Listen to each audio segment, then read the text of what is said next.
Hi welcome back, you are watching SD Chanakya English classes. Guys, आज की इस video में हम लोग फ्यूचर परफेक्ट कंटीन्यूअस टेंस का इंट्रोगेटिव सेंटेंस करने वाले हैं। अगर बात करते हैं इंट्रोगेटिव सेंटेंस की, तो इंट्रोगेटिव सेंटेंस क्या होते हैं? तो वैसे वाक्य जिसमें प्रश्न पूछा जाता है। A sentence that ask a question is called interrogative sentence. वैसे वाक्य जिसमें प्रश्न का बोध हो, उस तरह के वाक्य को हम इंट्रोगेटिव सेंटेंस कहते हैं। अगर बात करते हैं इंट्रोगेटिव सेंटेंस की, तो दो टाइप्स के इंट्रोगेटिव सेंटेंस होते हैं। एक इंट्रोगेटिव जो होता है जिसे यस नो इंट्रोगेटिव कहते हैं, जिसमें हम हाँ और ना से ही उत्तर व्यक्त कर देते हैं। और एक जो इंट्रोगेटिव होता है उसको WH वर्ड वाले इंट्रोगेटिव कहते हैं, जिसमें why, what, when, where, how much, how many, how long का प्रयोग करते हैं।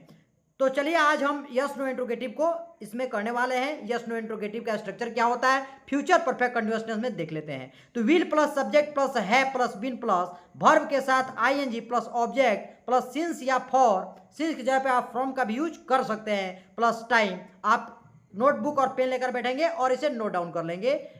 इंट्रोगेटिव सेंटेंस को, फ्यूचर परफेक्ट कंटीन्यूअस टेंस का इंट्रोगेटिव सेंटेंस का यह स्ट्रक्चर होता है बनाने का। चलिए अब सेंटेंस को देख लेते हैं।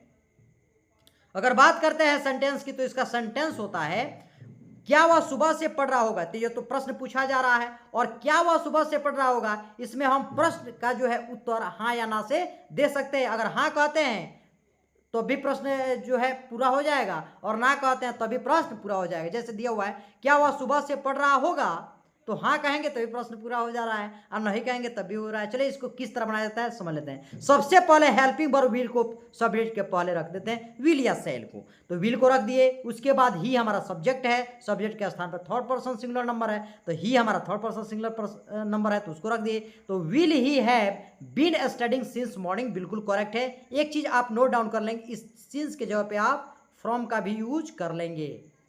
फ्रॉम का यूज करेंगे तब भी सही है, और सिंस का यूज करेंगे तब भी सही है। चलिए नेक्स्ट देख लेते हैं। दिया हुआ है क्या वे 2 घंटे से क्रिकेट खेल रहे होंगे, will they have been playing cricket for 2 hours, बिल्कुल करेक्ट है। नेक्स्ट देख लेते हैं। दिया हुआ है क्या वह यहाँ 5 साल से काम कर रही होगी, will she have been working here for 5 years, बिल्कुल करेक्ट है। नेक्स्ट देख लेते हैं। दिया हुआ है क्या तुम सुबह 10 बजे से मेरा इंतजार कर रहे होंगे, will you have been waiting for me since 10 AM की जगह पर आप फ्रॉम 10 AM लिख सकते हैं। नेक्स्ट दिया हुआ है क्या रात में से बारिश हो रही होगी, will it have been raining since night, बिल्कुल करेक्ट है। नेक्स्ट दिया हुआ है क्या हम 6 घंटे से यात्रा कर रहे होंगे, will we have been travelling for 6 hours, बिल्कुल करेक्ट है। आप यहां पर जो है विल के जगह पर सेल भी लिख सकते हैं। तो अगर सेल लिख रहे हैं तो होगा सेंटेंस आपका shall we have been travelling for 6 hours, बिल्कुल करेक्ट हो जाएगा। नेक्स्ट दिया हुआ है क्या बच्चे दोपहर से सो रहे होंगे, will the children have been sleeping since afternoon, बिल्कुल करेक्ट है। नेक्स्ट दिया हुआ है क्या वह इस स्कूल में 10 साल से पढ़ा रहा होगा, will he have been teaching in this school for a decade. देखिए 10 साल का अंग्रेजी होता है डिकेड, आपको बताना है 100 साल का इंग्लिश क्या होता है, आपको कमेंट सेक्शन में बताना है। नेक्स्ट देख लेते हैं। दिया हुआ है क्या मशीन लगातार 24 घंटे से चल रही होगी, will the machine have been running continuously for 24 hours, बिल्कुल करेक्ट है। 10 नंबर आपके स्क्रीन पर, इसको बनाइए।